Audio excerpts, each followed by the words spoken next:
Hello, good evening, and welcome to another wonderful episode of Eye on Port. This program is proudly brought to you by Serene Insurance, Goal PLC, the Ghana Revenue Authority, Ghana Link, Meridian Port Services, and Phoenix Insurance. Our proud media partner is the Business and Financial Times. This program is powered by the Ghana Ports and Harbours Authority. We are streaming live on Facebook at Port of Tema. Also on Facebook, we are streaming live at Ghana Ports and Harbours Authority. On YouTube, we are streaming live at Eye on Port. We'll get interactive in the course of the program, and we'll announce the WhatsApp lines as well as the phone lines where you can send in your WhatsApp messages and also call in to join the discussion. In the meantime, we are going for some messages from our sponsors. We'll be right back. Ohima, what are you taking number first? Guys, no, I'm tired. I'll go on a date with whoever gets here first. Princess, really? Okay, I come. Shut up! Mame, feel me talking about Boss, fill my tank with Super XP Ron 95. Fill up with Super XP Ron 95 and Diesel XP high performance products from Goyle.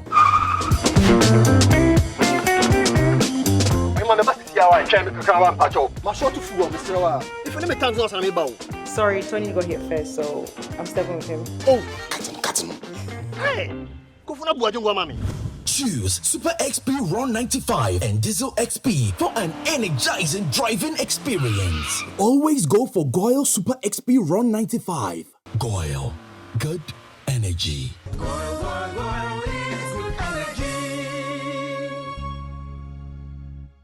Electricity, then pay your taxes. Yeah, our taxes, our future.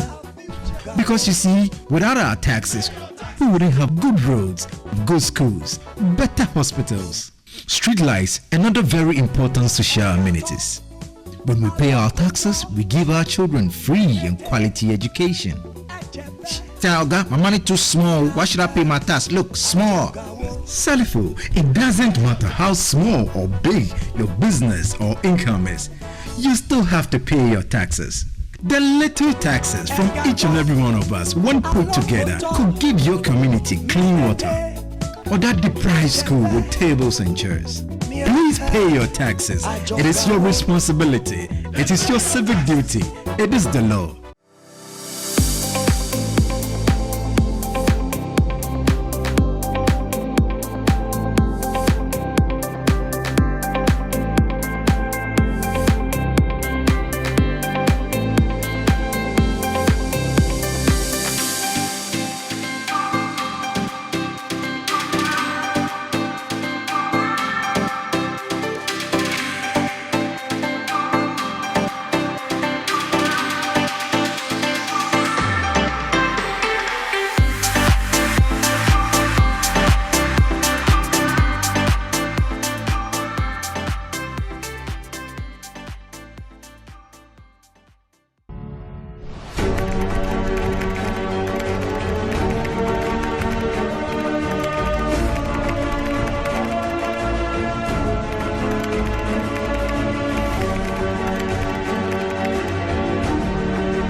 MPS Terminal 3 is Africa's new state-of-the-art container terminal at Tema Port. For manufacturers, agro-processors and traders, the new port means business can be done faster. This infrastructure boost will improve Ghana's port handling capacity, connect more trading routes, and oil the engine of growth for the economy, creating greater opportunities across all sectors as Africa's markets merge and become the largest trading bloc globally. MPS, we connect, you thrive. Business and life can be like the sea sometimes. Sometimes serene, sometimes calm, sometimes turbulent, and at times it brings the unexpected. However it is like, trust Phoenix Insurance for your home, car, business, and marine insurance needs. Call 0302 246 319 or 0243 690 492. At Phoenix, you experience a delightful service delivered with wisdom. All right, so you're welcome back from the break. It's now time for us to take a look at some news and activities happening within the port and maritime industry. According to the Ghana Statistical Service, Ghana recorded a trade surplus in the first quarter of 2024.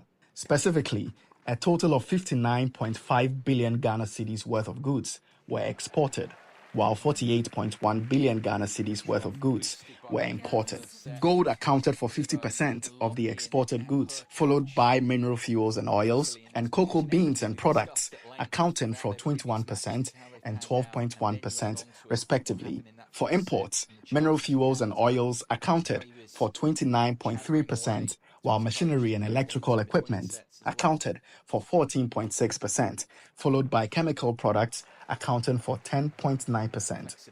This follows the 2023 trend, where Ghana recorded trade surplus of 5.3 billion Ghana Cedis after recording 186 billion Ghana Cedis in exports and 180.7 billion Ghana Cedis in imports for the entire year. Professor Samuel Kobne-Nim, the government statistician, explained how the country overcame a trade deficit in 2023 while highlighting key areas for attention. Indeed, in the case of 2022, if we all recall what happened within our macroeconomic space, we had exchange rate challenges, and this was mainly driven by the importation of mineral fuels and oils, and that is why we saw the high prices for our mineral fuels and oils because of the exchange rate challenges that we had, upping our import rate and making us record a deficit in 2022. Once we're able to turn this around in 2023, then we saw a deficit of 5.3 billion Ghana Cedis, that is total exports being higher than our total imports. He also highlighted Ghana's over-reliance on a few major commodities for exports in comparison to several product lines the country imports. From an import perspective, as was indicated, we rely heavily on mineral fuels and oils. This reliance decreased over the last 5 quarters, given that its share decreased from 41.8% to 29.3% between the first quarters of 2023 and 2024. All the other classifications, we saw marginal increases over the last 5 quarters, with the vehicles and automotive parts category seeing the highest change from 6.0% to 9.4% between the first quarters of 2023 and 2024. The government statistician also noted that this year's data was obtained in collaboration with the Customs Division of the Ghana Revenue Authority through digital means, and thus digitalization will continue to take precedence in accessing administrative data moving forward. The Ashanti Regional Minister, Simon Osei-Mensah, has expressed satisfaction with the progress and the quality of work executed so far at the Boankra Integrated Logistics Terminal. This project, owned by the Ghana Shippers Authority with the support of the Ghana Ports and Harbours Authority and the Ministry of Transport, is currently funded by the Government of Ghana. The minister expressed satisfaction during a visit to the project site to inspect the progress of the ongoing construction. The minister was taken on a detailed tour of the site using the project's impressively crafted road network system to witness the locations for the customs bonded warehouses, container freight station, truck park, fire and police stations, commercial area, administration block, and associated infrastructure. He emphasized that despite the financial challenges the country faces, the government is committed to allocating the necessary funds to accelerate the progress of the project and meet all deadlines. What I have to state here is that we have to be a bit patient with the Ghana Shippers Authority, Ghana Ports and Harbours Authority, the contractor, and the consultants. They've done a lot. The CEO of Ghana Shippers Authority, Kwesi Bafo Sapon, noted that the journey has been marked by milestones and challenges, but government's commitment to realizing the vision of the Boankra Integrated Logistics Terminal remains resolute. Efforts have been underway to expedite works at the project site to complete phase 1 of the project, which includes earthworks, drainage works, construction of critical infrastructure, road networks, culverts, terminal, container handling, storage depot for import, export, and transit, custom bonded warehouses, container freight stations, truck parks, fire and police stations, a commercial area, the revamp of the Aben block, and any associated infrastructure, including service lines, water sources, substations, and of course, the interchange. He said BILT is a key component of the government's initiated Ghana Trade and Investment Gateway Program, a crucial driver of economic progress and regional connectivity. With the constant evolution of the maritime industry comes the growing demand for efficient freight forwarding solutions.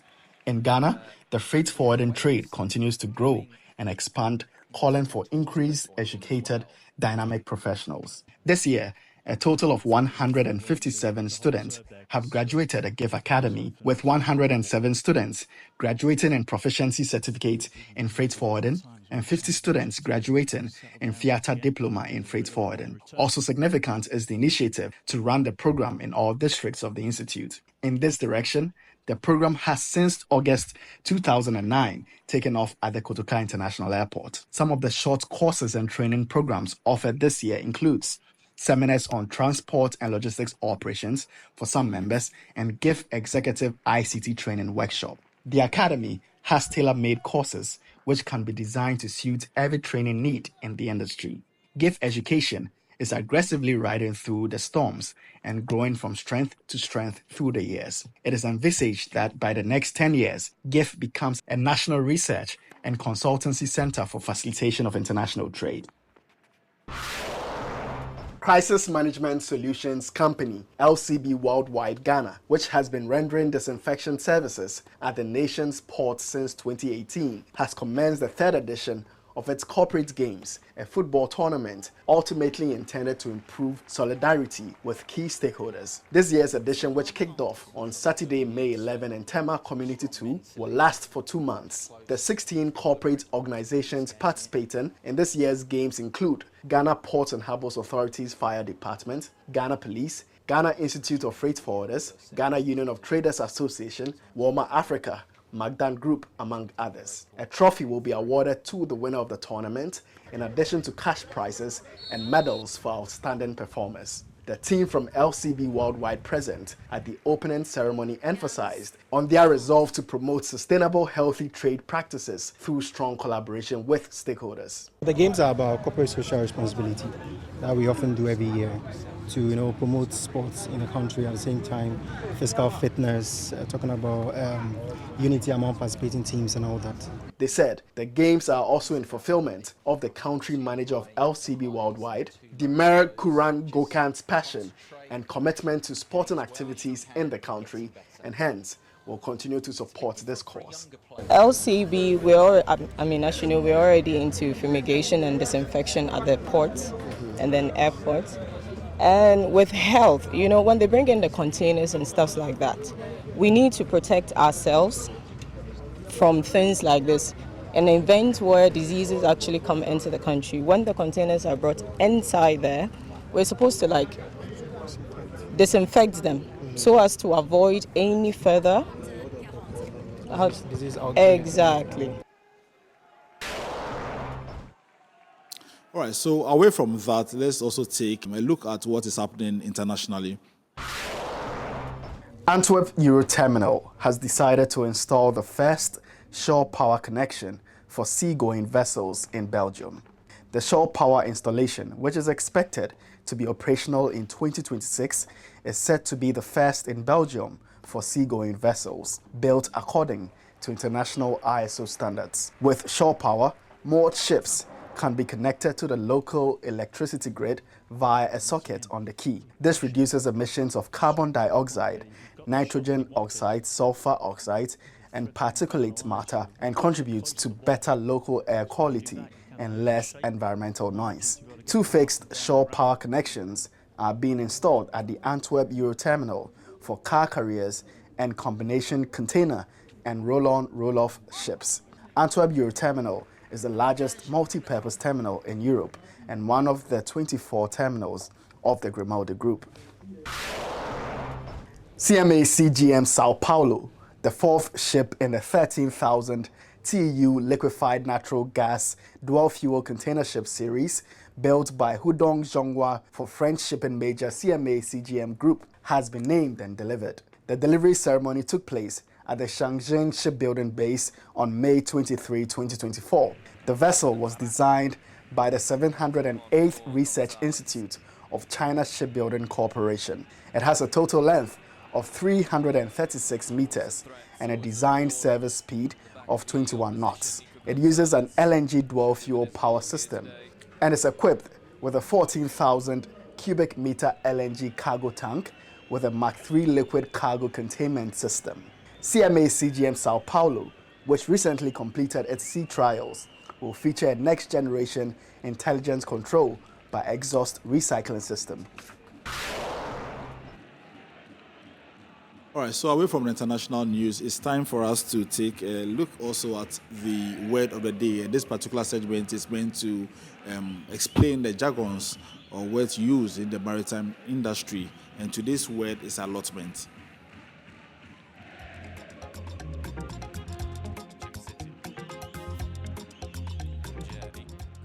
Allotment in shipping refers to a share of the capacity of a means of transport assigned to a certain party, for example, a carrier or an agent, for the purpose of the booking of cargo for a specific voyage.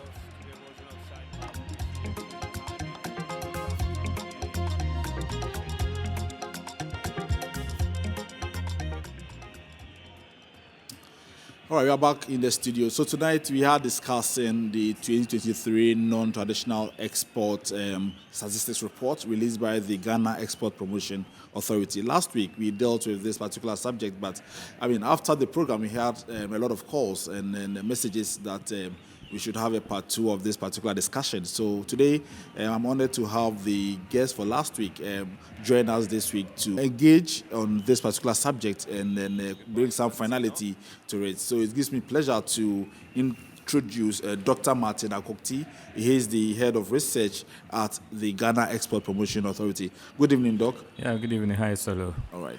I also have Mr. Chris Amponsasaki. He's the head of public relations at the Ghana Export Promotion Authority. Hi, Chris. Hello, Solo. Good evening. And good evening to cherished viewers. Very well. You are welcome. Thank you. And thank you very much for also obliging us it's good in to service to God and country. Sure, and good to be on set. Very well. Okay, so the WhatsApp number that you can send your WhatsApp messages to, we have 053-803-7353. The numbers again, 053-803-7353. You can send your WhatsApp messages to this particular number, and then the messages will be read out for the rest of the public. So let me start with you, Doc. I mean, it's appropriate that we have an overview or a review of what transpired here last week. Are you able to tell us?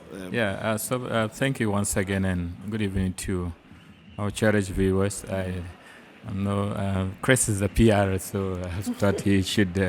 But however, so basically last week what we looked at is one, to just give a brief overview of what we do at GEPA, which is important, and just for our listeners to understand our operational areas, what we are mandated to do, which we did mention that as an authority, of course, under the Ministry of Trade and Industry, we are the National Trade Support Institution responsible for trade development, facilitation, and promotion of non-traditional exports. And I keep on giving the opportunity at any time, I try to classify what non-traditional exports are, so that our viewers can better appreciate when we go into the discussion in a more detailed manner. So non-traditional exports, normally we refer to all exports with the exception of the gold, the mineral resources, that is the oil, electricity, logs and lumber, and again unprocessed cocoa. So the cocoa beans, all that is classified as traditional. Now, anything outside of this is classified as non-traditional exports. So as an authority, we've been in existence for a long time, established by an act of Parliament 396, and somewhere 69, so we're about 50 years. That's a long time. And we've done a lot of things as far as the ecosystem is concerned, which I believe that we just brought to light some of the key programs we've run over the period, which are still ongoing. And basically to drum home the fact that as an authority and with a mandate to ensure that we showcase Ghanaian made in Ghana products out there is what we are seeking and what we continue to deliver, and we see results coming in every now and then, and that is why it gives us hope, and that's why we seize the opportunity to tell our counterparts out there, our colleagues and our Invaders Trade Facilitating Agency and the good people of the country how we are performing as far as the non-traditional exports is concerned. All right. Okay, so Chris, I'll also see some recap from you, and then we can zoom into this. Thank you very much. Thank you very much. I also want to add that the Ghana Export Promotion Authority has about 8 offices across the length and breadth of the country. So we have an office here in Accra, which is the head office, and then we also have an office at the central region, which takes care of the central region area. We also have an office in the Ho, which takes care of the Volta and then the Oti region. Okay. We also have an office in the eastern region, and it is situated at Takoradi, to be precise. We also have an office in the Ashanti region that takes care of not only Ashanti region, but the Ahafo, Bono, and then the Bono is, so 4 regions. And then we also have an office in the Takoradi, which takes care of the western region and then the western north. We also have an office in Tamale that takes care of the northern region, the Savannah region, and then the northeast region. Okay. And then we also have an office in Bolgatanga, which also takes care of the upper east and then the upper west. And so these are the offices that we have across the country. Now, we also work very closely with our missions abroad, and to be precise, the trade attaches. And so these are some of the offices that we work with. Yeah. And I think most importantly, you didn't talk about your 25 billion target. Yeah, my 25.3 billion target. Yeah. I still insist that we can even go beyond the 25.3. Okay. And the reason is that, the statistics as was launched, we only talked about the product part of it. You see, so we only reported on the product bit of it. But when we talk about exports, we don't only refer to the product part of it, we also refer to the export of services.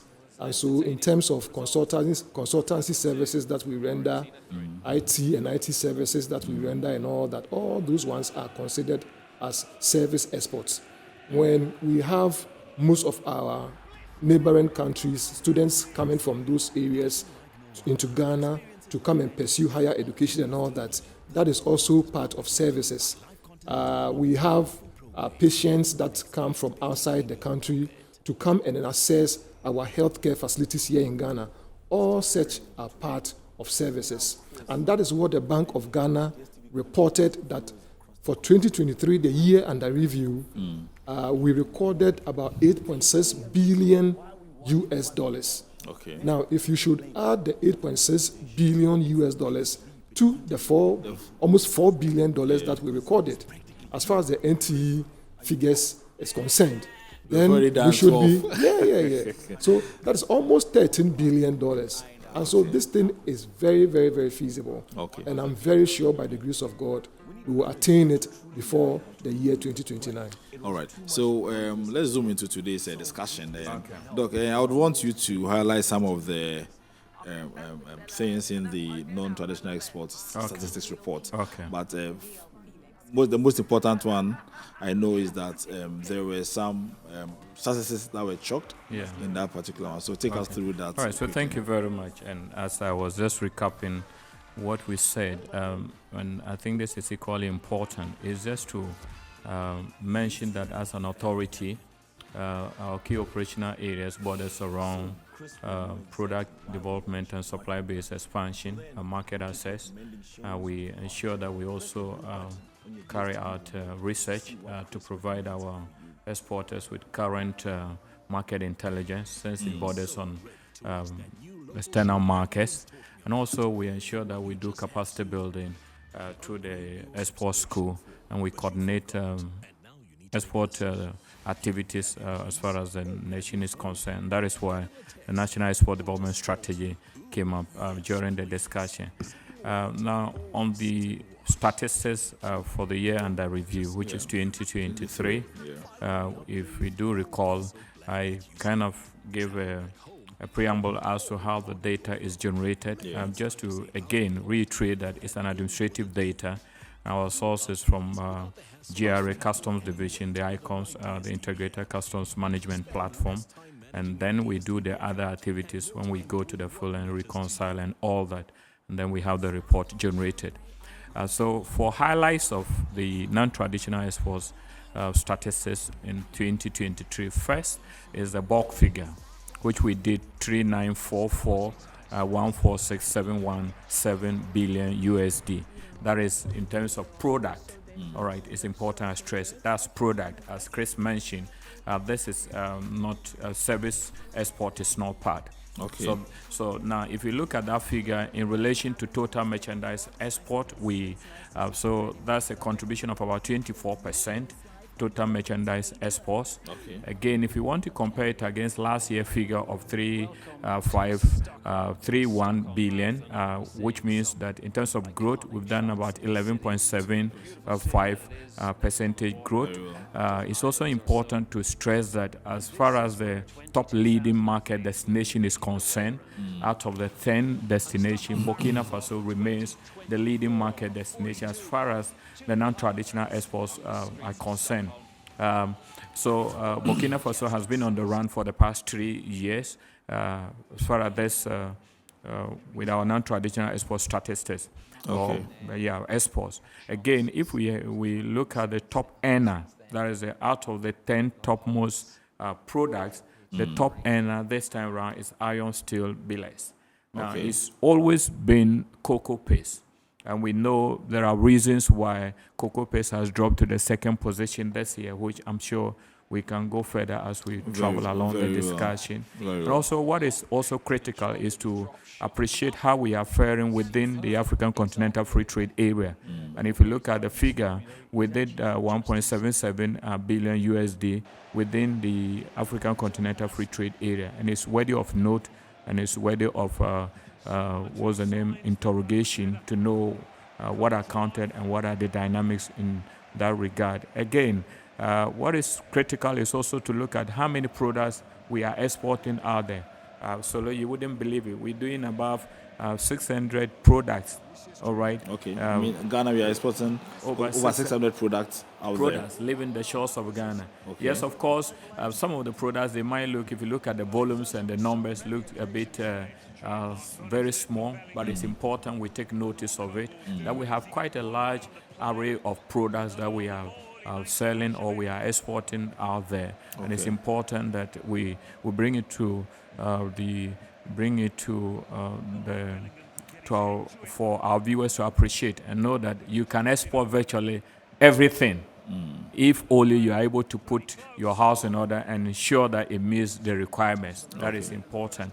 Again, in terms of all these products, if you look at the figure I mentioned, normally we look at what we call the 2080 principle. It's like Pareto principle.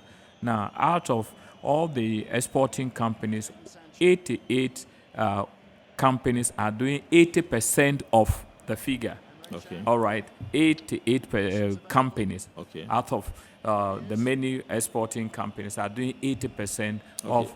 So I'm coming. Yeah. So the 600 products that you're talking about, Yes. do you know the number of companies doing these 600 products? Yes, I can give you in terms of the number of exporting companies. So, for instance, we have in terms of active exporters, Very we well. have 1,702. All right.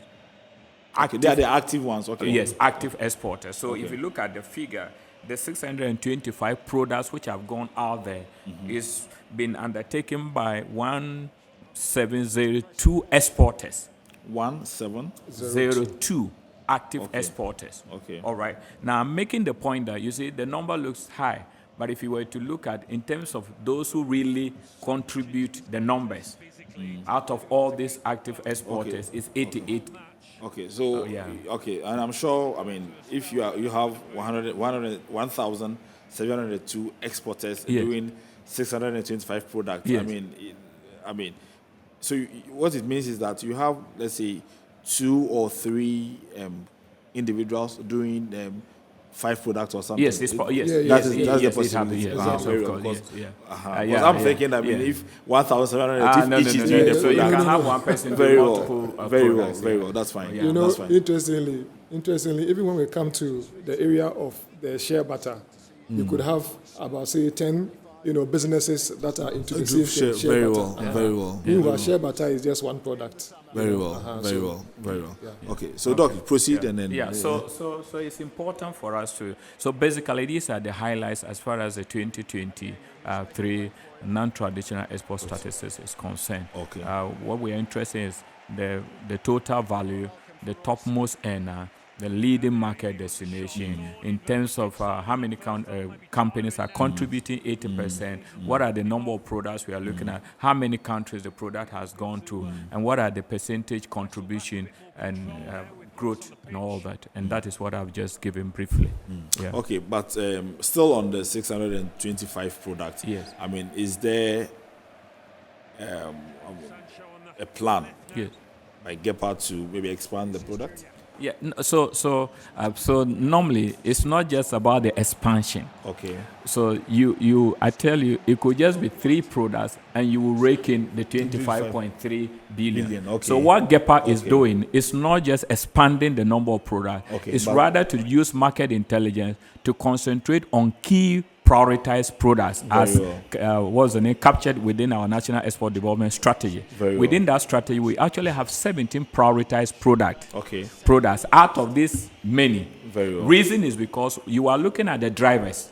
What would drive in the numbers? That if I put in an intervention, let's say within coconut or within a shea butter or the shea value chain, and I do my numbers, I can tell that this intervention is going to generate this revenue. So you concentrate on, it's like you measure on products that will be able to bring in more into the country. And sometimes too, we also look at we have something we call the low-hanging fruits. Products that you really would not spend so much, but they are able to generate revenue. All right. Yeah, so that is what GEPA actually concentrate on, and we use the statistics, we use the data to help us determine our policy or our areas of intervention, so that you don't kind of put in your energies in a product which really will not bring in much as against another product. Okay. I'll be coming back to you, Sure. but let me turn my attention to Let me just Chris now. Let me just add to what Doc said. You don't just expand those businesses by supporting them to increase production. If they would have to increase production, we must also ensure that there is market for the products that they are going to produce. Very well. And so that is also very key to note. Okay, so let me ask you. I mean, I know that the Ghana's non-traditional exports have been categorized into 4 sectors. I mean, can you throw more light on these sectors? Yeah, so we have 4 sectors that we focus on, and the first has to do with manufacturers. The manufacturers has to do with value addition products, products that we produce them as a result of adding value to the raw materials. Very well. Like our cocoa. Like the cocoa, for example, if you pick the cocoa bean and then you add value to you process it into say chocolate, into say a cocoa powder or whatever, then it becomes like a manufactured product. Very well.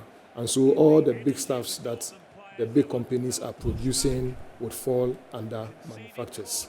And then we also have the agribusiness. The agribusiness mainly would focus on, horticultural products, mostly the fresh, and even these horticultural products, that is the fruits, the vegetables and all that. Very well. If you add value to them, they would now fall under the manufactured products. Very well. Yes, and then we also have what we call the industrial arts and crafts. The industrial arts and crafts deals with the beads, the ceramics. We talk about the tie and dye batiks and all those things. The ahenemes, the kentes, the baskets, and that are made from straw, and all those things are categorized into industrial arts and crafts. And recently we even had a program, we had an event called the Edinkra International Arts and Crafts Show, which sought to display what we have in this country as far as arts and craft is concerned, to showcase it to the world, and also to celebrate our Ghanaian heritage as well. And then the last one is the services. So services also forms an integral component of these four sectors that we are talking about. So services in terms of education, in terms of health, and all the others you can think of, IT and IT-enabled services, providing consultancy and all those ones falls under services. So these are the broad four areas that we usually look at. So the first has to do with manufacturers. We have agribusiness, we have industrial arts and crafts, and then we have services. Okay. Yes. So amongst these four, which one is raking in more money? Oh, obviously manufacturers. Yes, manufacturers. So if you look at the top 10, earners, they all fall. Most of them fall into the manufacturers. So if you look at the iron rods, the billets and all those ones, they fall under manufacturers. If you look at the cocoa, paste and all those things, they all fall under the manufacturers. Yes, and so obviously manufacturers is leading. Okay. All right. Doc, so talking about the manufacturing sector, is there any support that the Ghana Export Promotion Authority, offers to these manufacturers? And also, because I know that's the largest contribution, like you confirmed. Yes. Yes. So. Okay. So thank you. But let me just give a bit on the manufacturers. So you notice that for 2023, like he said, the manufacturers is the largest contributor to the basket. Okay. If you look at the total figure of 3944, manufacturers alone did 335. Oh, okay. All right. Okay. 335 billion. Yes. All right. So that is a chunk of the figure actually goes to, is driven by the manufacturers. Yeah. Even if you look at the growth, in terms of growth, the contribution is about 85%. To this total figure. For 2022, it was 83. Even if you look at average growth this year, it's about 14%. So basically, the manufacturers is what is driving. Why? The reason is simple. When you add value to a product, of course, the gains are higher than when you export the raw material. And that is why there's always a clarion call by all actors within the export space that as a country, let's endeavor to add value to whatever we are exporting. So look, if you take, let's say, even look at cocoa. Chocolate alone is about a 120 billion industry. Ghana, when you do the export of only the beans, think about it, what do you gain? All right, I wouldn't like to put out numbers for obvious reasons, but you just get something small, all right? So you add value, you make more money. And that is why the manufacturers, there's a need for, and that is why there's always a call that within Africa, African economies should be seeking to industrialize, should be seeking to add value. When you are doing shea butter, if you export shea nuts, what you're going to get out of shea nuts is not the same as if you were to process the shea nuts and especially go the next length of adding value to the shea butter and probably doing lotions and what have you, especially if you're able to meet the standard. So, as an authority, we know how important this sector is. Very well. And that is why, as an authority, we're running a project what we call 2000-200. Now, what we are seeking to do is that you look at the big drivers, those who drive the numbers. Very well. Ultimately, or definitely, is the manufacturers, so that we give them the needed support. But it's just that as a government agency, of course, when you look at a company, maybe not to mention names, but let's look at the irons, for instance. There are some of these companies, they are doing so much, and there's a lot of demand as far as these products are concerned within the Sahelian region. Now, as an authority, we might be limited in our interventions as far as the manufacturers are concerned. So what we do is that we collaborate with other institutions. The Exim Bank. We collaborate with other institutions so that they can support them, because as an authority, we don't give financial. So for instance, if a company needs to expand its production in terms of facility, we won't have the capacity to do that. So we will support in various ways, jointly or with other partners who together we will be able to see how best these big companies can produce more in order to export. Okay, so apart from the manufacturers being the largest contributor. So I mean, which one is the second, the third, and then the fourth? You could so the manufacturers is the highest. Very well. Of course, followed by the agricultural sector. And then we have the industrial art and craft. Especially because we haven't included the services export in the data. It's reported all right, which is 8.62 billion USD. But if you look at the three sectors, manufacturers is number one, followed by the agricultural sector, and that of what was the name? The industrial art and craft sector. If I may just be quick to add, what are some of the drivers? What is making the manufacturers aside value addition? The demand is there. All right, there's high demand, for instance, within the Sahelian for the region. finished products. For the finished products, if you look at, I can tell you what. If you look at how iron rods is performing within Burkina Faso, Mali, Niger, and whatever, it will amaze you. All right, articles of plastics, the cocoa derivatives, that's the cocoa butter, the cocoa paste, and what have you. There's a high demand for it. Another one we need to be quick to add has to do, for instance, the processed fruits. All right. So you have pineapples, you have mangoes, you have other agricultural commodities. The fresh ones, what is happening is that now there's a drift. Unlike where initially we used to just export the fresh ones, now there is demand for the processed or cut fruits. All right. It's grown by 28%. All right. And now immediately you do the process, it moves from agri to manufacturers. All right.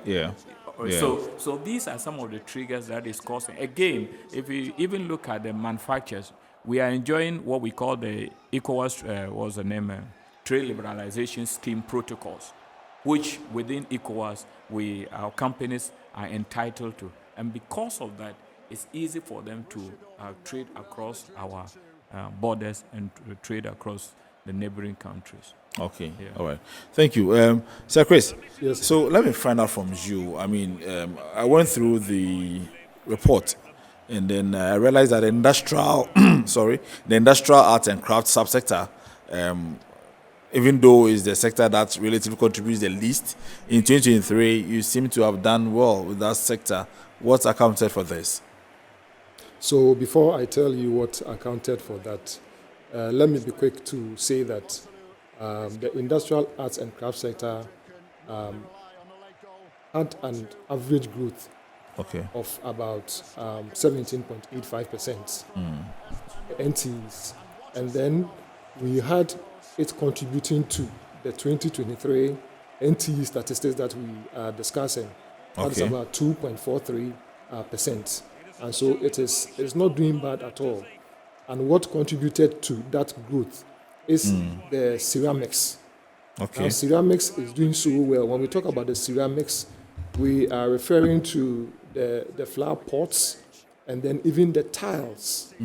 The tiles. Now, the tiles, a lot of factories have been set up that are producing tiles. Okay. And especially when you go to the Côte d'Ivoire, the Burkina Faso, and all that, the tiles are doing so well over there. And we are doing a lot of exports as far as these tiles are concerned.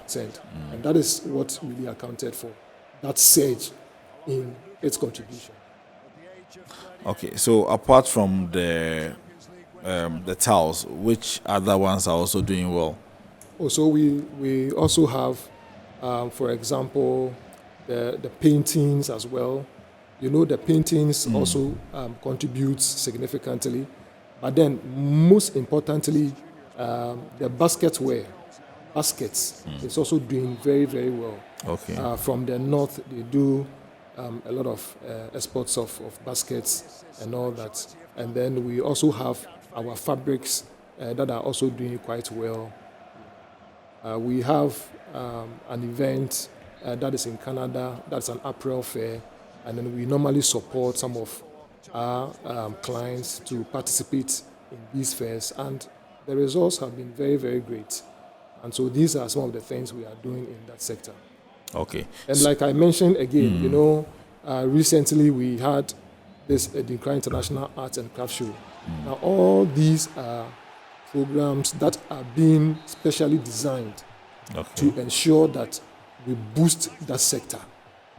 So we had over 200 exhibitors, displaying their products at Konkonuru near Ebri when we had that event, and you should have been there. It was amazing, and we are very optimistic that there's going to be a lot of business that would come out of that because we engaged international buyers. They came down to come and see the beautiful products that people have produced, and they even bought some samples of it, and we are very optimistic that the others are also going to follow. And how are you going to boost the capacity of the producers of these artifacts? Yeah, so there are a lot of things we are doing. So, for example, we are training them. So, special trainings organized for them. Also, in the Eastern region, there is a center there called Abompe, Arts and Crafts Center, where they produce beads with bauxite. And GEPA went and renovated the place for them and also organized machines, for the modern machines that would make them more efficient at what they do. Okay. So there are lots of things that, we are doing as far as that sector is concerned. We also organize what we call the Sound Out Arts Exhibition, as well. And that is an event that we bring together painters. So those who have, done great painting works and all that, we bring all of them together, and then we display to the whole world what they are doing. This little boy who recently... Yeah, the 1-year-old boy? Yes, the 1-year-old boy. Yeah. That's a lame, right? Yeah. Yes, who has gotten his name into the Guinness World Records. Records. Yeah. Yes, we displayed his artwork. Okay. We displayed his artwork in the just ended the Sound Out that was organized. And I mean, the very first day that we put his work there, his painting works there, it was purchased. It was purchased, and that is what contributed significantly to the successes he has chopped now. So we are doing a lot as far as the arts and crafts sector is concerned. And what would you tell, those who have these skills, but they don't know where to turn, they don't know, how they can, harness those potentials. What do you tell such people? So what I'll tell them is that if you know you are good at some of these things, just approach us. Just approach us. And one of the things we also do at Ghana Export Promotion Authority is that we don't just sit down for these people to visit us, to come to us. No. From time to time, we also step out there to go and discover some of these talents. Okay. I mean, companies that are also doing great things. We also go out there to go and discover them. And so if you have not yet been discovered, it is only proper that once I've mentioned our offices, where we have our offices across the length and breadth of this country, you also come to us and let us know what you are doing. When you come to tell us what you are doing, we would ask you to get samples of what you are doing. And then based on that, we would advise you. If it meets the criteria that we are looking for, we would always invite you for any major event that takes place, within both the country and outside the country for you to be, participate in it. And so these are some of the things that we do as an organization. Okay, and also let me stay with you. So, owing to the substantial increase in Ghana's NTEs, I mean, what are some of the top leading market destinations? So, in terms of the top markets, leading destinations, we can talk about Burkina Faso. I believe Doc has even mentioned a lot about I remember Yes, last week, as we were ending, yes, you mentioned Burkina Faso, and I was surprised at that. So, when we talk about the top export destinations, one would think that it should be either the United Kingdom, it should be the United States of America, it should be Germany, or the big nations of the world. But that is not the case. We are exporting more to Burkina Faso, and Burkina Faso alone is contributing up to about 20% of all the NTE, and yes, 20%, Burkina Faso alone. Okay. Doing 20% of it. So we are doing a lot of export to Burkina Faso. And then the country that follows next is the Netherlands. Okay. Is the Netherlands. And Netherlands is doing about 15%. 15%. And then after Netherlands, we have another African country which is just next to us. That is on the western side of the country, which is Côte d'Ivoire. And Côte d'Ivoire is doing 11%. 11% of contribution to the NTE figures that we are giving you. Okay. And then we have Togo also doing 10%. Yes, Togo is also doing 10%. And we have from Togo, then we go to the United States of America also doing 10%. So you realize that Togo and USA, they are both, doing 10%. They are at par. Now, when you look at the sixth country, which is Mali, and Mali is doing 9%. You've not mentioned UK. No. UK has not come yet. Okay. It will come. Okay. All right. You proceed. Yeah. So Mali is doing 9%, and then we have India doing 8%, and then we have United Kingdom doing 6%. Almighty United Kingdom, yes, 6%. Doing 6%. Doing 6%, and Italy also doing 6%, and finally we have Belgium doing 5%.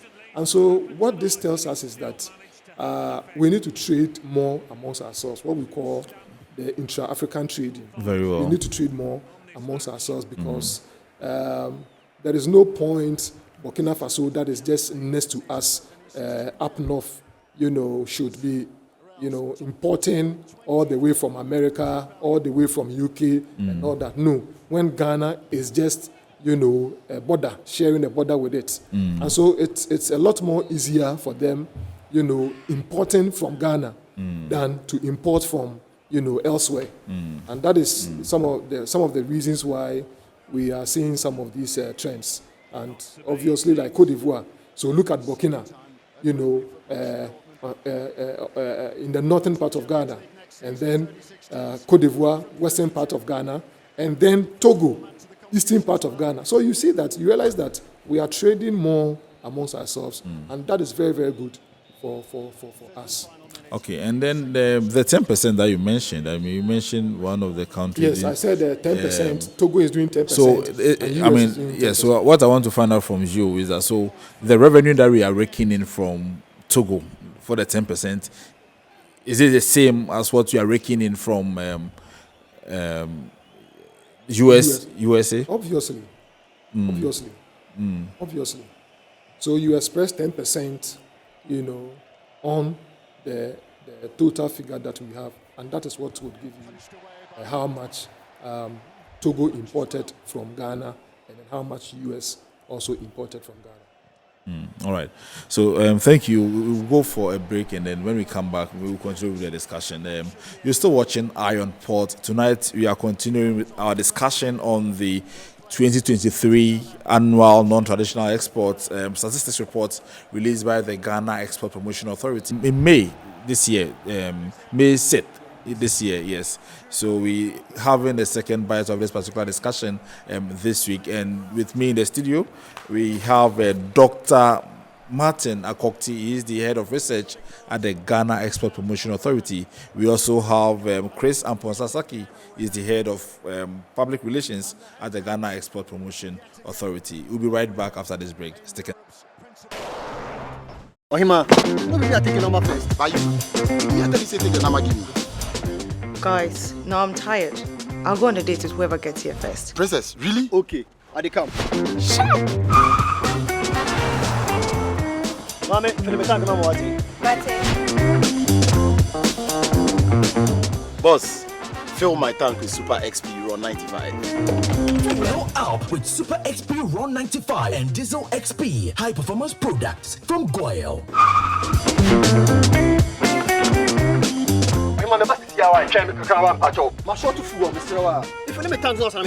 Sorry, Tony got here first, so I'm stepping with him. Oh, cut him. Hey, go for mommy. Choose Super XP Raw 95 and Diesel XP for an energizing driving experience. Always go for Goyle Super XP Raw 95. Goyle, good energy.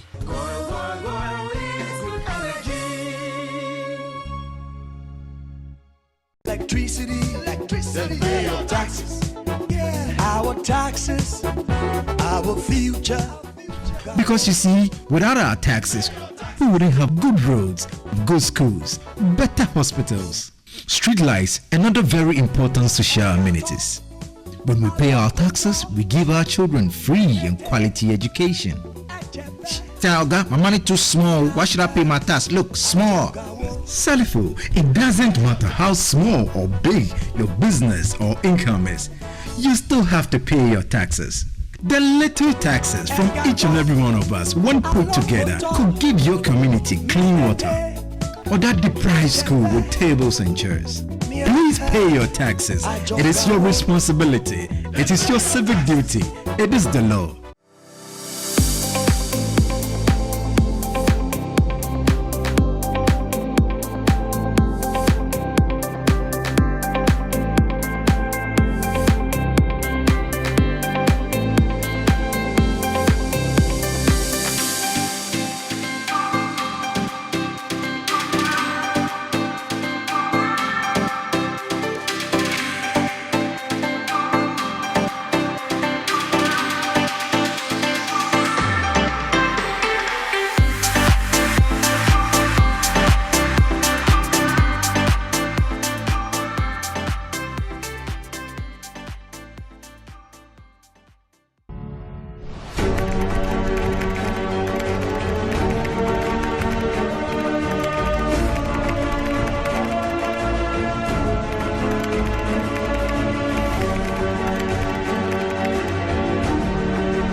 MPS Terminal 3 is Africa's new state-of-the-art container terminal at Tema Port. For manufacturers, agro-processors and traders, the new port means business can be done faster. This infrastructure boost will improve Ghana's port handling capacity, connect more trading routes, and oil the engine of growth for the economy, creating greater opportunities across all sectors as Africa's markets merge and become the largest trading bloc globally. MPS, we connect, you thrive. Business and life can be like the sea sometimes. Sometimes serene, sometimes calm, sometimes turbulent, and at times it brings the unexpected. However it is like, trust Phoenix Insurance for your home, car, business, and marine insurance needs. Call 0302 246 319 or 0243 690 492. At Phoenix, you experience a delightful service delivered with wisdom.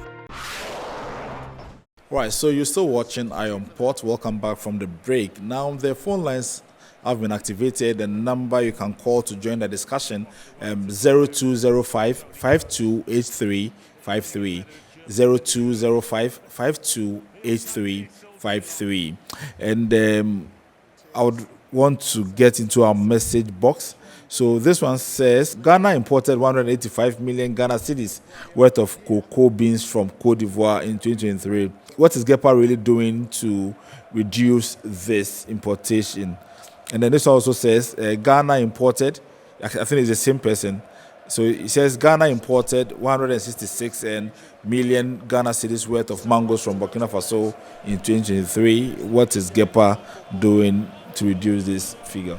The first instance, it might really be a bit unethical to really go into the depth of that, the source of that particular report, especially when it was not generated by GEPA. It was generated, I know, it has to do with the 2023 Ghana Trade Report, which was launched just a couple of days ago by the Ghana Statistical Service.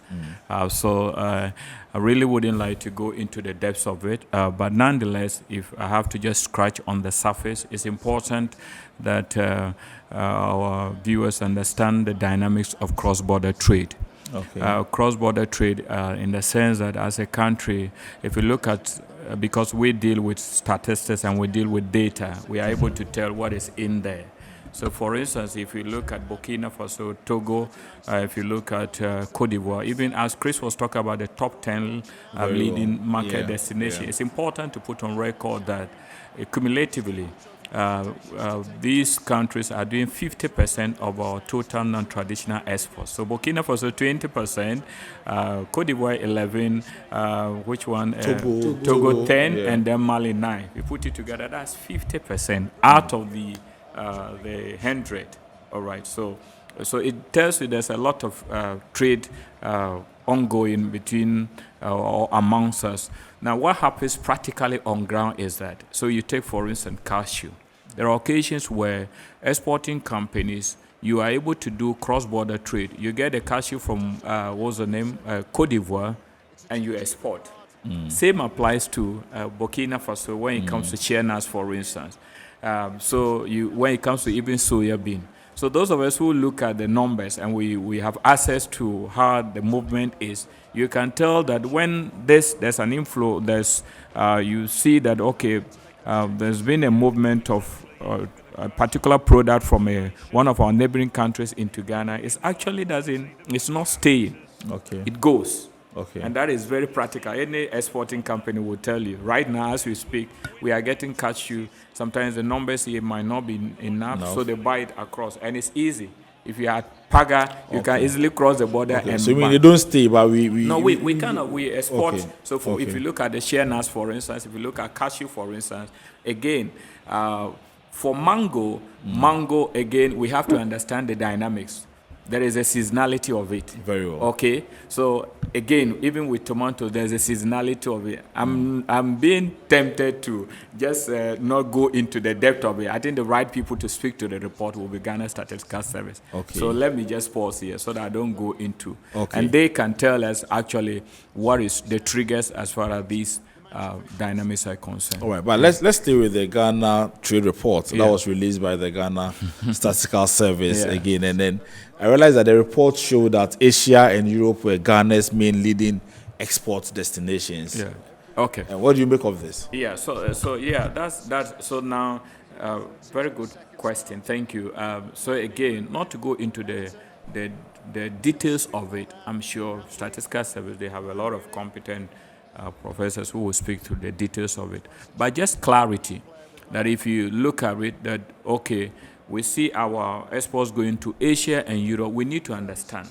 What happens is that with Ghana Statistical Service, the report takes care of both traditional and non-traditional. Very well. All right.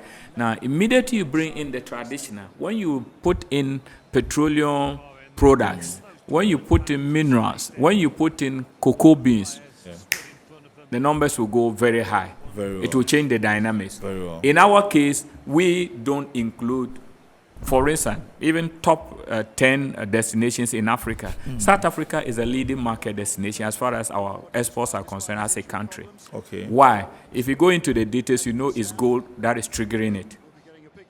A lot of gold goes to South Africa. Okay. So now, if you take out the gold, then Burkina becomes the number one. So if you look at what they have released, you will see South Africa is first, followed by Burkina Faso. And the reason is South Africa is because of gold. Again, if you look at Europe and Asia, what is triggering, what is causing that is basic. Is just the oil, cocoa beans, and then the gold. Okay. There's a lot of gold that is going into India and to, what's the name, UAE, United Emirates. Arab Emirates. Yes. So a lot of gold is going there, and that is within Asia. So that is why the report is telling you that there's a lot of movement to Asia and that of Europe. But it's always important to clarify that for us, our focus is on the non-traditional exports so that we don't confuse our cherished viewers and listeners. Okay, so now let's restrict ourselves to the non-traditional export now. Sure. And then let me find out from you how we are faring under the African Continental Free Trade. Great. area. Now, so officially we started trading January 1st, 2021 under the African Continental Free Trade Arrangement. If you look at how we are, and we must, so what we've done is that we have looked at the regional trade blocks, or what we call the regional economic communities. Okay. So you look at ECOWAS, you look at SADC, which is the Southern Africa Development Community, you look at COMESA, Common Market of Eastern and Southern Africa, you look at EAC, you look at IGAD, and you look at the, what's the name, you look at IGAS and the rest, all right? And how we are faring is that within the Africa free trade area, ECOWAS still remains our biggest trading bloc. Okay. Can you believe that? Within 94.4%. All right. If you are looking at all the regional economic communities within AFTA, ECOWAS chalked 94.4%. All right. Okay. The next, followed by SADC, which is the Southern Africa Development Community, taking care of South Africa, Namibia, Botswana, and the rest of the country there, doing just 5.56%. The next one is around, I think, the East Africans also, which is doing, COMESA, doing just a little below 1%. So within Africa, you will notice that, again, ECOWAS is still our biggest trading block, and it's important we take note of it, and it's important and the essence of this is to help us to concentrate our energies in boosting trade within the ECOWAS sub-region. Okay. Yeah. So Oyema from Tema is asking, good evening, Iron Port, and thank you for bringing GEPA back for part 2.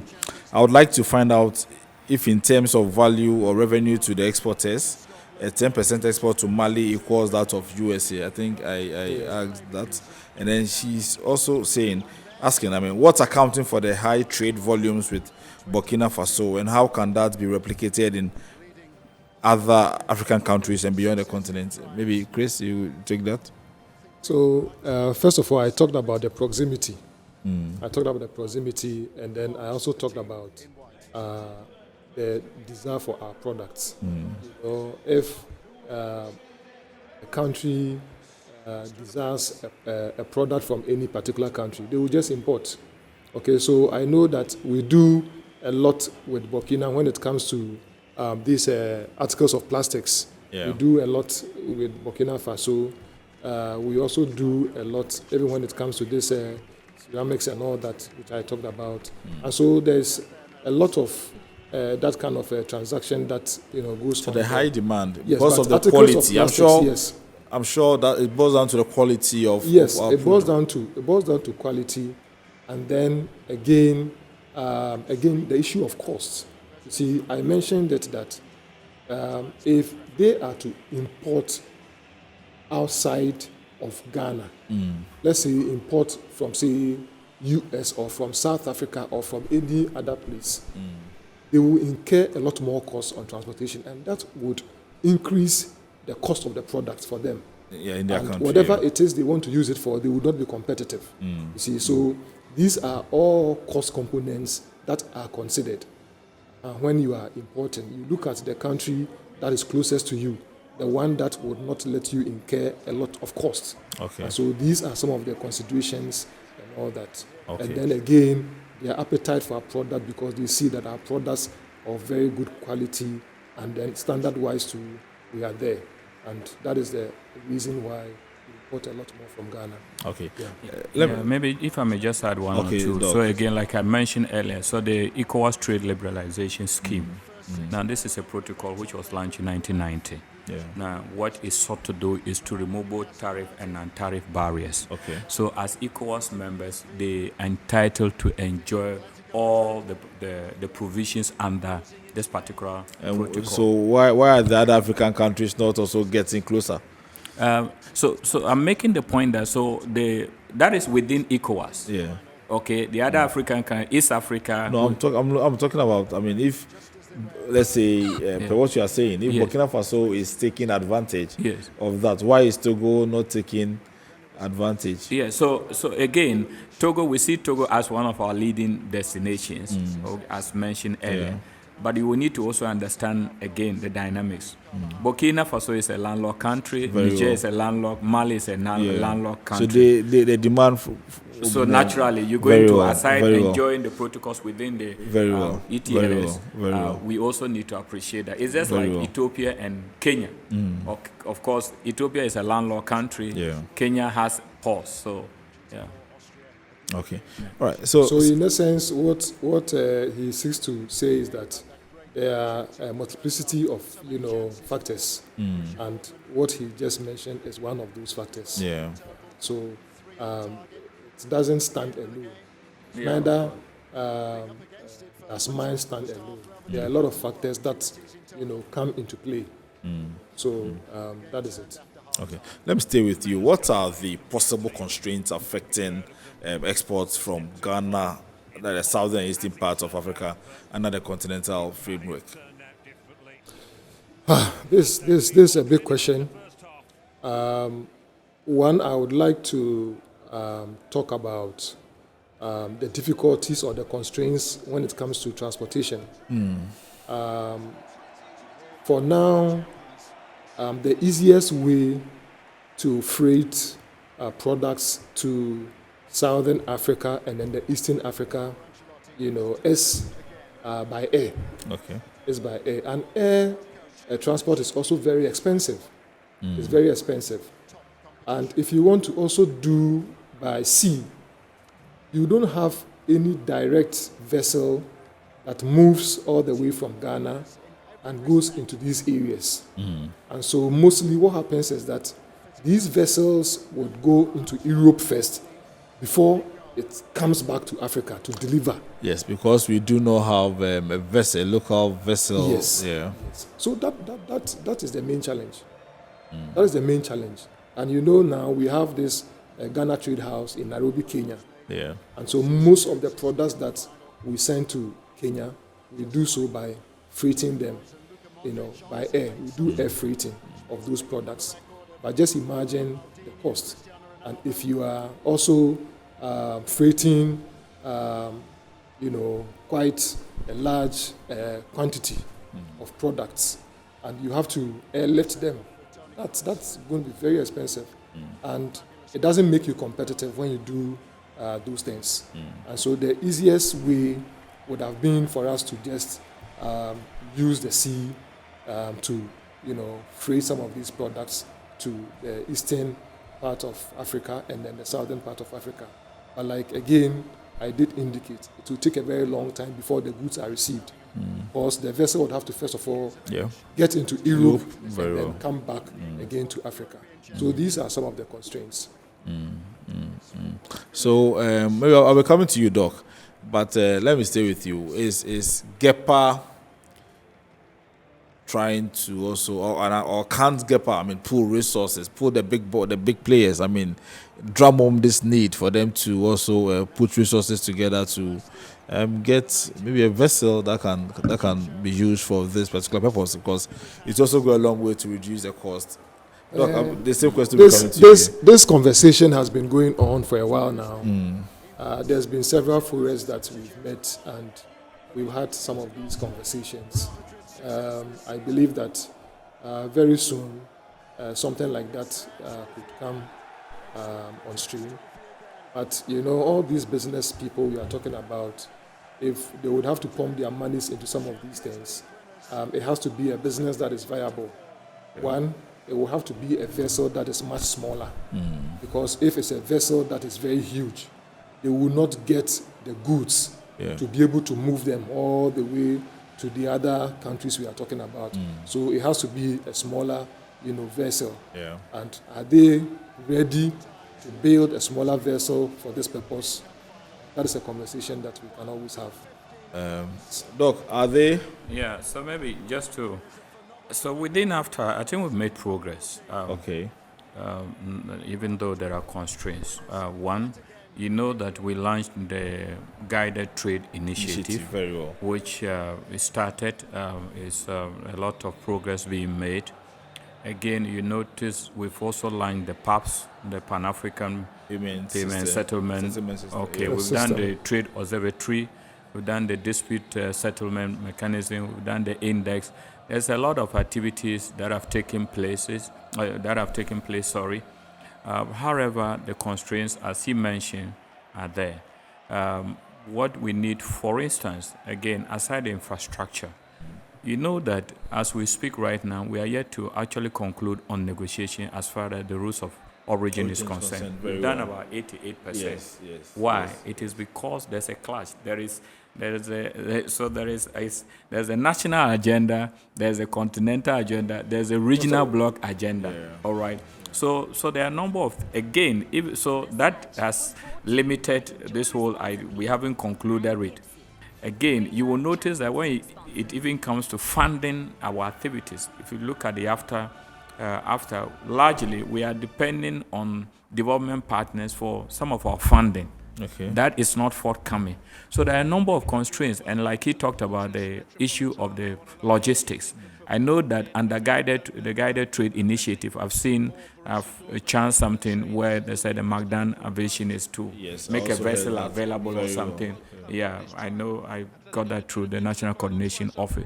Yes, so there are a number of constraints that, and the private sector will tell you that the reality is that the bottlenecks are quite, have yet to be addressed. And that is what is constraining movement. Nonetheless, there are efforts being made, and that is why ARGEPA, the Ghana Trade House at Nairobi, is kind of supporting this by getting products consolidated and shipped to Kenya, traded within the Eastern Bloc and that of the commercial market.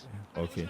All right. So for persons who are watching us, who are interested, who want to venture into the export business, and what are some of the key product market destinations that you can suggest to them? Yeah, so really not suggest, but based on science. Based on science, okay. Well, okay. Yeah, so based on science, because for us, since we deal with market destinations, we can mention some. So if you wouldn't mind, I will just mention some of them. So for instance, so what we've done is that, and I will encourage our listeners to go to our website. The report is there.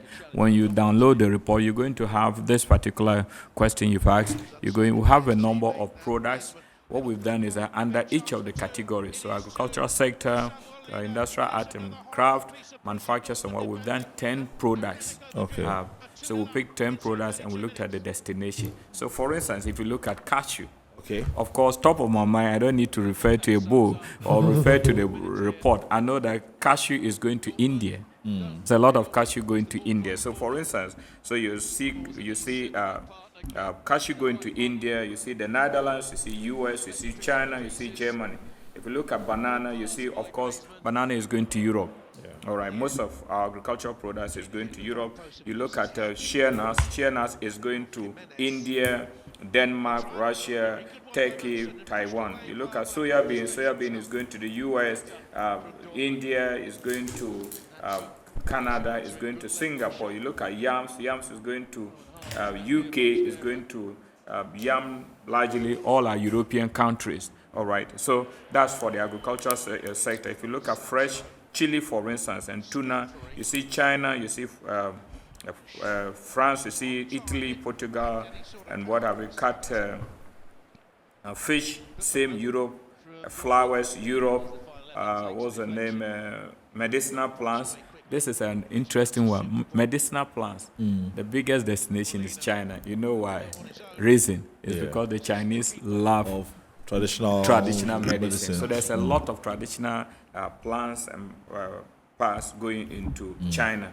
Again, if you look at the ceramics, for instance, so ceramics, and like he mentioned, Burkina Faso is number one. You have Cote d'Ivoire. You have mostly African countries. Look at basketware, which is a bulgur basket, the straw basket is going to the US, is going to Europe, is going to Australia.